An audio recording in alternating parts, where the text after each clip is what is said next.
Welcome to of the record. నేను కావ్య. జమ్మూ కాశ్మీర్లో ఉగ్రదాడితో భారత్ మొత్తం రగిలిపోతుంది.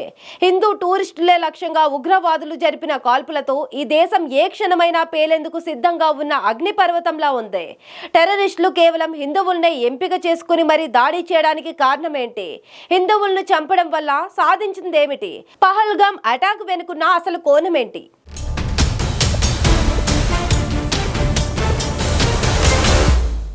ఉగ్రవాదానికి మతం లేదు. ఇది తరచుగా వినిపించే మాట. మరి కశ్మీర్లోని పహల్గామ్ లో జరిగిన దాడి ఏమిటి? హిందువులని లక్ష్యంగా చేసుకుని వందలాది మంది టూరిస్టుల్లో హిందువులను మాత్రమే సెలెక్ట్ చేసుకుని మరీ కాల్పులు జరపడాన్ని ఎలా చూడాలి? మతాన్ని నిర్ధారించి చంపేవాడి మనస్తత్వం ఏమిటో ఇప్పటికైనా అర్థమవుతోందా? పహల్గామ్ లో టెర్రరిస్ట్ అటాక్ తర్వాత తలెత్తుతున్న ప్రశ్నలివే. ఉగ్రవాదానికి మతం లేదని వాదించే వాళ్ళందరికీ మంచుకొండల్లో జరిగిన ఈ మారణ హోమమే బిగ్ ఎగ్జాంపుల్. ఉగ్రవాదులకే కాదు, ఉగ్రవాదానికి కూడా మతం ఉందని రుజువు చేసిన తీవ్రమైన దాడి ఇది. పహల్గామ్ తీవ్రవాదంలో మతం మాత్రమే ఉంది. ఉగ్రవాద సంస్థలన్నీ హిందూ మతాన్ని ద్వేషిస్తాయని, ఉగ్రవాదులంతా హిందూ సమాజానికి వ్యతిరేకంగానే పనిచేస్తారనే విషయం పహల్గామ్ ఉగ్రదాడితో తేలిపోయింది. హిందువులనే లక్ష్యంగా చేసుకొని చేసిన ఈ దాడిలో కశ్మీర్ సరిహద్దుల్లోకి చొరబడే ఉగ్రవాదుల లక్ష్యమేమిటో స్పష్టంగా తెలిసిందే. మన దేశంలో మతం పేరిట మంటలు రేపడమే టెర్రరిస్టుల ఏకైక లక్ష్యమని అర్థమవుతోంది. అందుకోసమే పహల్గామ్ లో హిందూ టూరిస్టులను ఎంచుకొని మరీ చంపేశారనే వాదనలు బలపడుతున్నాయి.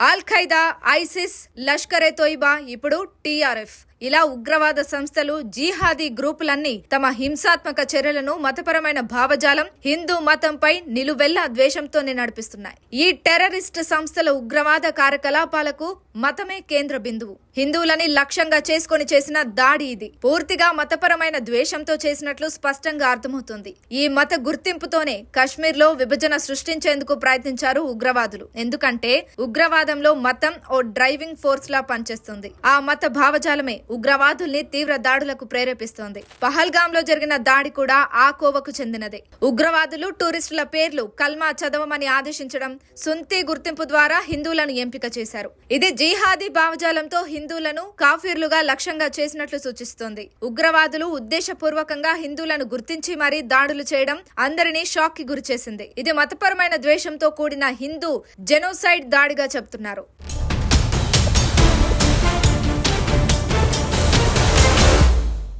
కేవలం కశ్మీర్ లో మతపరమైన ఉద్రిక్తతలను రెచ్చగొట్టేందుకే ది రెసిస్టెన్స్ ఫ్రంట్ కు చెందిన ఉగ్రవాదులు హిందువులను లక్ష్యంగా చేసుకున్నట్లు కనిపిస్తోంది. ఆ రాష్ట్రంలో హిందూ ముస్లిం విభజనని పెంచి అస్థిరతను సృష్టించేందుకు ప్రయత్నించారని తెలుస్తోంది. ఈ మారణ హోమంలో ఉగ్రవాదులు మహిళలను చంపలేదు, చిన్నారుల జోలికి వెళ్లలేదు. కేవలం హిందూ పురుషులను లక్ష్యంగా చేసుకుని దాడి చేశారు. కర్ణాటకకు చెందిన మంజునాథ్ ని అతని భార్య పల్లవి కళ్ల ముందే కాల్చి చంపారు ఉగ్రవాదులు. తనను కూడా కాల్చేయమని పల్లవి కోరింది. అందుకు మేము నిన్ను చంపము, ఈ భయానక ఘటన గురించి మోడీకి చెప్పమని టెర్రరిస్ట్ ఆదేశించడం కూడా ఇప్పుడు హాట్ టాపిక్ గా మారింది. ఈ దాడి భారత ప్రభుత్వంపై రాజకీయ ఒత్తిడి పెంచేందుకు చేసిన ఓ ప్రయత్నంగానూ కనిపిస్తోంది. ప్రధానంగా కశ్మీర్ లో హిందువుల సంఖ్య పెరుగుతోందనే సెంటిమెంట్ ని రెచ్చగొట్టి రాజకీయంగా ఆర్టికల్ 370 రద్దును వ్యతిరేకించే స్థానికుల మద్దతు పొందేందుకే ఉగ్రవాదులు హిందూ టూరిస్టుల లక్ష్యంగా చేసుకుని దాడి చేసి ఉండొచ్చనే విశ్లేషణలు కూడా వినిపిస్తున్నాయి.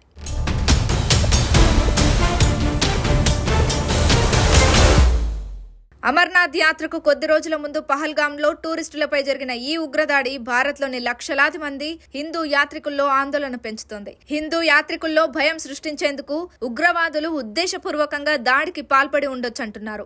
ఈ ఉగ్రదాడిని పాకిస్తాన్ స్పాన్సర్ చేసిన ఉగ్రవాద చర్యగాను ఆరోపిస్తున్నారు. పాకిస్తాన్ ఐఎస్ఐ మద్దతుతోనే లష్కరే తోయిబాకు చెందిన ది రెసిస్టెన్స్ ఫ్రంట్ ఈ ఉగ్రదాడికి పాల్పడి ఉండొచ్చని అనుమానిస్తున్నారు.